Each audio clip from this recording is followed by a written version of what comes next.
Asalnya dulu sini hanya ada poin lampu saja. Ini dah ada poin kipas. Kita tunjuk cara ni macam mana. Ini laluan pipe asal. Lampu 2 biji. Lampu 2 biji. Tengah tu kita dah lubangkan untuk cari pipe. Tunjuk untuk keluarkan wayar. Wayar yang tadi kat sana tu. Okay, ni lampu. Ni lubang untuk kipas. Kita korek lah pakai kata tadi. Ini lampu.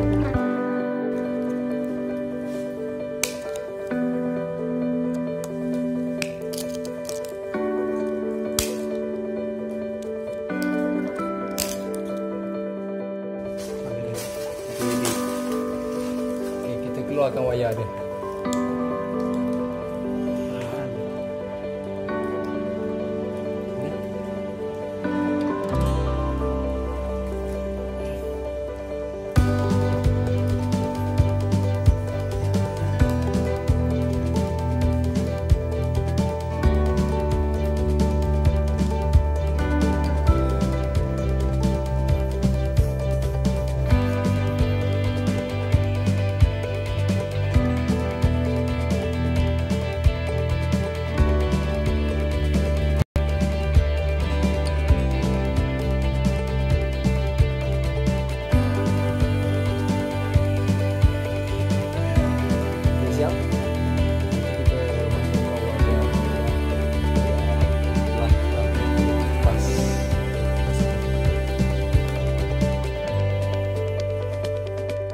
Kita tarik wayar live untuk kipas.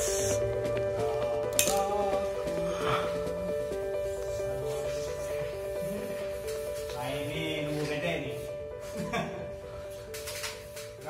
Lampu poin kipas baru.